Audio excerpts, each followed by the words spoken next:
Olá, sejam muito bem-vindos ao programa Apontamentos da Semana. Não se esqueçam que é aqui onde a realidade espiritual acontece. Por isso, prepare o seu coração, chame os seus amigos, abra a sua Bíblia e arranje formas de tomar notas, porque o apontamento já está no ar. Está bem assim? Ótimo! Sabe que uma das passagens mais interessantes do livro de Jó encontra-se no capítulo 19, no versículo 25? Nesta passagem, subejamente conhecida pelos leitores da Bíblia, Jó declara: porque eu sei que o meu Redentor vive e que por fim se levantará sobre a terra. Este texto é de veras interessante por dois motivos. Em primeiro lugar, porque Jó declara ter um Redentor em quem confia. O termo hebraico usado por Jó é Goel. O Goel era o parente próximo que tinha a obrigação moral de prestar assistência ao parente que dela necessitasse. No caso de alguém a ser assassinado, o Goel surgia como o vingador de sangue, tendo por dever matar o assassino com o objetivo de vingar a morte do seu parente. Por isso Moisés escreveu: o vingador de sangue matará o homicida, encontrando matá-lo-á. Números 35, 19. Uma prática de justiça. O Goel era também aquele que resgatava as propriedades imobiliárias que tinham pertencido a um parente próximo.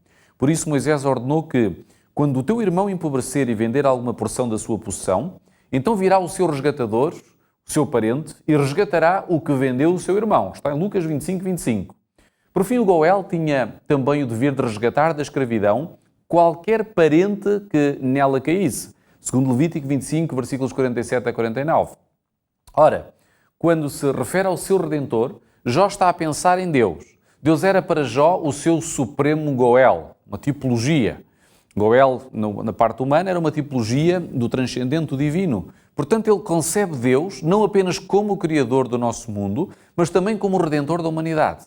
Em segundo lugar, Jó declara que Deus, na sua função de Redentor do homem, viria à Terra um dia para resgatar os seres humanos, na sua função também de Goel. Ele depositava toda a sua esperança de salvação nesse Redentor que viria. Hoje nós sabemos que o divino Redentor que viria à Terra para redimir a humanidade não é outro senão Jesus, o Messias. Os sofrimentos e morte do Redentor tinham sido anunciados pelos profetas de Israel. Este é um tema crucial para a nossa fé, pelo que será útil vermos brevemente as profecias mais importantes que vaticinavam os sofrimentos, a morte e a ressurreição do Messias. Este era o Redentor da humanidade. Este é o Redentor da humanidade. A primeira destas profecias procede da pena inspirada de Isaías, no capítulo 50, no versículo 4 a 9, e diz: o Senhor Yahvé me deu uma língua de discípulo para que eu soubesse trazer ao cansado uma palavra de conforto. De manhã em manhã ele me desperta. Sim, desperta o meu ouvido para que ouça como os discípulos. O Senhor Yahvé abriu-me os ouvidos e eu não fui rebelde, não recuei. Ofereci o dorso aos que me feriam e as faces aos que me arrancavam os fios da barba. Não ocultei o rosto às injúrias e aos escarros. O Senhor Yahvé virá em meu socorro, eis porque não me sinto humilhado. Eis porque fiz do meu rosto uma pederneira e tenho a certeza de que não ficarei confundido. Perto está aquele que defende a minha causa. Quem ousará mover a ação contra mim? Comparecemos juntos. Quem é o meu adversário? Ele que se apresente. É o Senhor Yahvé que me socorrerá. Quem será aquele que me condenará? Certamente todos eles se desgastarão como uma veste, a traça os devorará. Ora bem, esta profecia põe em destaque a perfeita obediência do Messias enquanto discípulo do próprio Deus. Ela também evidencia o sofrimento físico que o Messias teria de passar durante o seu julgamento. O texto diz: o dorso ferido pelo chicote, as bufetadas na face, as injúrias e os escarros. Em resposta, o Messias manter-se-ia resoluto no cumprimento da sua missão, pois faria do seu rosto uma pederneira. Em todo este sofrimento, o Messias seria sustentado por Deus e seria considerado inocente. Jesus viveu esta experiência. Ele foi o perfeito discípulo de Deus. Ele teve também que passar pelas humilhações físicas acima descritas. Ele foi açoitado pelos soldados romanos, de acordo com Marcos 5,15. Ele foi espancado, cuspido, injuriado pelos servidores do sumo sacerdote e pelos soldados de Pilatos, de acordo com Marcos 14,105 e Marcos 15, 18 a 20. No entanto, ele manteve a calma e uma perfeita determinação, ficando em silêncio perante os seus acusadores e torturadores. Passemos agora à profecia que descreve pormenorizadamente o tipo de morte que o Messias deveria sofrer. Esta profecia foi escrita pelo rei David cerca de 1000 anos antes do nascimento de Cristo e descreve de modo violento como morreria o Salvador. Ela diz o seguinte, Salmos 22, capítulo 1, Salmos capítulo 22, versículo 1, os versículos 6 a 11 e 14 a 18. De uma forma resumida, estes apartados dizem o seguinte: Deus meu, por que me desamparaste? Porque te alongas das palavras do meu bramido e não me auxilias? Mas eu sou verme e não homem, opróbrio dos homens e desprezado do povo. Todos os que me veem zombam de mim, estendem os beiços e meneiam a cabeça, dizendo: confiou no Senhor este que o livre. Livre-o, pois nele tem prazer. Mas tu és o que me tiraste do ventre, o que me preservaste, estando ainda aos seios da minha mãe. Sobre ti foi lançado desde a madre. Tu és o meu Deus, desde o ventre de minha mãe. Não te alongues de mim, pois a angústia está perto, e não há quem ajude. Como a água me derramei, e todos os meus ossos se desconjunturaram. O meu coração é como cera, derreteu-se no meio das minhas entranhas. A minha força secou como um caco, e a língua se me apega ao paladar. E me puseste no pó da morte, pois me rodearam cães. O ajuntamento de malfeitores me cercou. Trespassaram-me as mãos e os pés. Poderia contar todos os meus ossos. Eles vêm e me contemplam. Repartem entre si os meus vestidos e lançam sorte sobre a minha túnica. Pois bem, quando Davi escreve este salmo, a execução por crucifixão ainda não era polarizada, ainda estava numa fase muito engrenada, e há alguns autores que dizem que nem sequer tinha sido inventada. No entanto, uma leitura atenta do texto permite compreender que é precisamente uma execução por crucifixão que é nele descrita. Ele é descrito do ponto de vista do próprio crucificado. O Messias sente-se desamparado por Deus. Ele encontra-se rodeado por homens que zombam dele, por palavras e por gestos. Os seus ossos estão como desconjuntados e o seu coração está prestes a desfalecer. A sede é de tal forma intensa que a língua se cola à boca. Cristo está rodeado de cães, isto é, de homens que não são judeus e de malfeitores da sua nação. Estes trespassaram-lhe as mãos e os pés. Este detalhe aponta para a crucifixão com cravos como método de execução. Os ossos do Messias estão como que postos em relevo, de tal modo que ele os pode contar.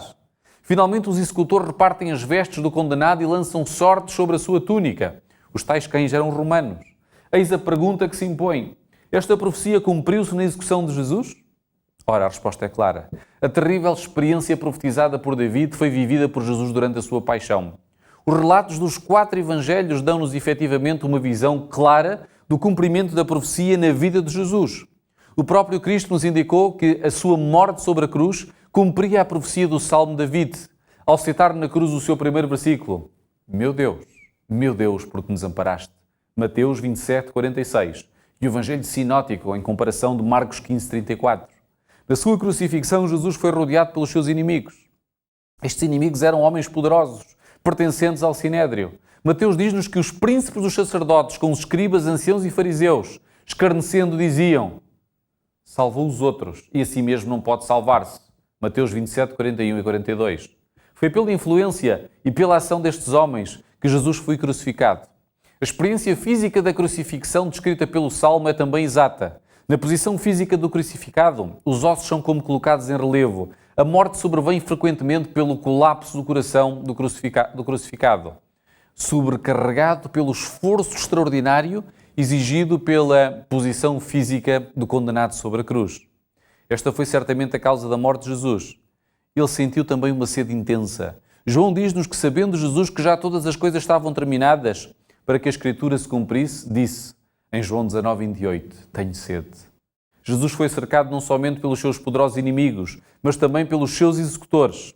Estes retiraram-lhe as suas vestes e o prenderam ao madeiro da cruz, pela perfuração dos pés e das mãos com os cravos.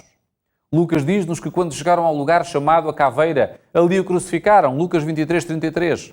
Enquanto Jesus esteve sobre a cruz, ele foi colocado como um espetáculo para toda a multidão que veio assistir à sua crucifixão. Mateus diz-nos que os que passavam blasfemavam dele, meneando as cabeças. Mateus 27, 39. Quando desnudaram Jesus, os soldados romanos partilharam entre si as suas roupas. E João diz-nos que, tendo depois os soldados crucificado Jesus, tomaram os seus vestidos e fizeram 4 partes, para cada soldado uma parte, e também a túnica.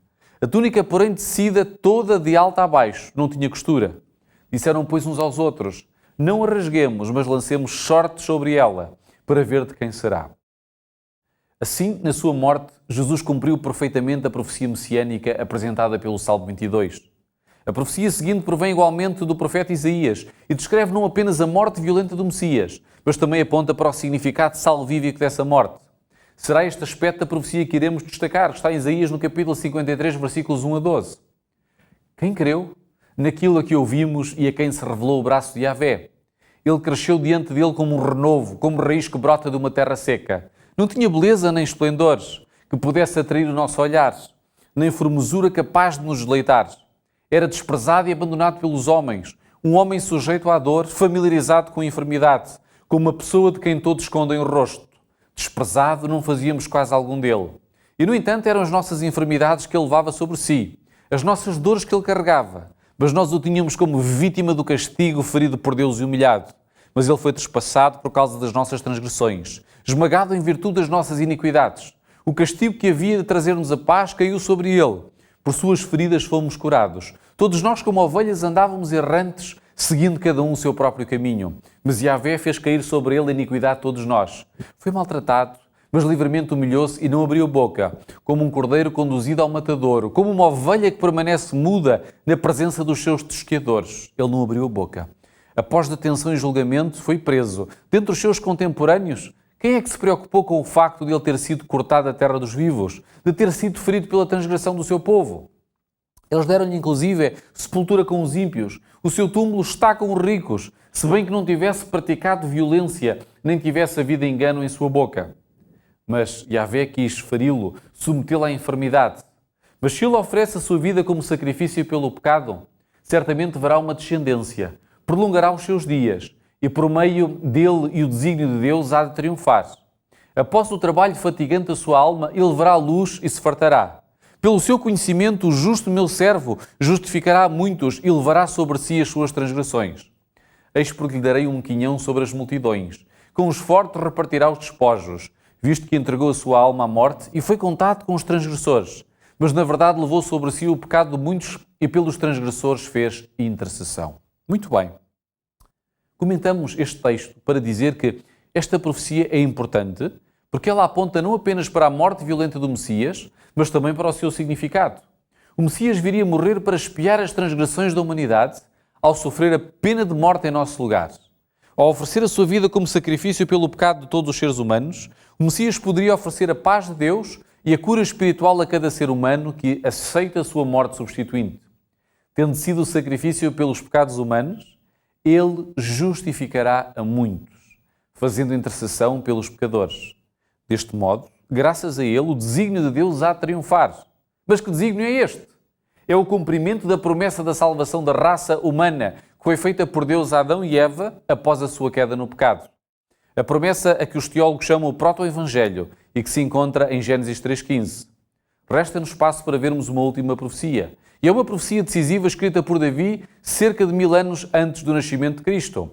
Está no Salmo 16, versículo 8 a 11. Ela diz o seguinte: Tenho posto o Senhor continuamente diante de mim. Por isso que Ele está à minha mão direita, nunca vacilarei. Portanto está alegre o meu coração e se regozija a minha glória. Também a minha carne repousará segura, pois não deixarás a minha alma na sepultura, nem permitirás que o teu santo veja corrupção. Far-me-ás ver a vereda da vida. Na tua presença há abundância de alegrias, à tua mão direita há delícias perpetuamente. Neste salmo, David fala profeticamente do sepultamento e da ressurreição do Messias. Falando na primeira pessoa, o Messias expõe a sua convicção de que não ficaria preso na sepultura, nem o seu corpo sofreria a decomposição da morte. Pelo contrário, Deus far-lhe-ia ver a vereda da vida. A sua morte não seria definitiva, seria vencida por uma gloriosa ressurreição. Toda a fé cristã centra-se nesta promessa divina. Segundo os testemunhos unânimes dos seus primeiros discípulos, Jesus não foi vencido pela morte. Ele ressuscitou e saiu da sepultura, obtendo a vitória sobre a morte. O apóstolo Pedro, falando no dia de Pentecostes, em nome de todos os discípulos, testemunhou publicamente sobre a ressurreição do seu mestre. Ele diz: Deus ressuscitou a este Jesus do que todos nós somos testemunhas. E um breve comentário. Se Jesus Cristo quisesse, ou se os acusadores de Jesus Cristo quisessem interromper a teoria do cristianismo, bastava passear Jesus pelas ruas das principais cidades do Império Romano, mostrando os restos mortais de Jesus. Mas como esses restos mortais nunca foram descobertos, a tese da ressurreição continua a ser válida até ao dia de hoje. Nós vamos concluir. Podemos dizer que, olhando hoje para a cruz, 2000 anos depois do evento mais surpreendente da história humana, que marcou um antes e um depois, a história ocidental fica marcada com um antes e um depois de Cristo. A partir desta perspectiva privilegiada, podemos compreender a morte substitutiva do Redentor da humanidade. cujos sofrimentos abarcam a soma total de todos os sofrimentos e de todas as mágoas que as gerações deste mundo têm vivido ou virão a viver. Este conhecimento salvífico configura a derradeira esperança da humanidade. Os redimidos viverão a eternidade. A eternidade mostrará que nenhum inocente sofreu em vão. Em Cristo Jesus a salvação está garantida. Vamos fazer o seguinte, eu vou orar por si dentro de momentos, mas depois gostaria de convidá-lo a procurar a Igreja Adventista do Sétimo Dia mais próxima da sua residência e poderá fazê-lo através do seguinte endereço. Localize a igreja, vá até lá, diga que é nosso convidado especial, ali vai receber acompanhamento espiritual, poderá também esclarecer algumas dúvidas que poderão ter sido suscitadas no decorrer deste programa e vai com certeza preparar-se para a vida eterna.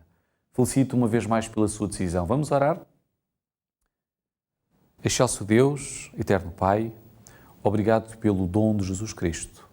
Obrigado porque Ele um dia revestiu a sua divindade com a nossa humanidade para poder fazer chegar a salvação. Ajuda-nos a responder positivamente a essa iniciativa salvífica.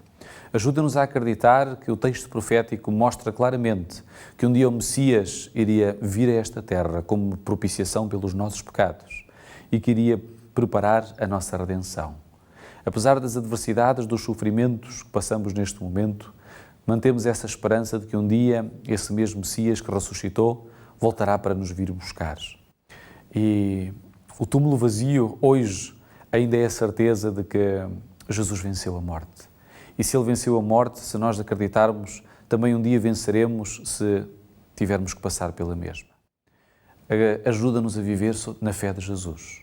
São estas as bênçãos que pedimos, pelos teus méritos. Amém, Senhor.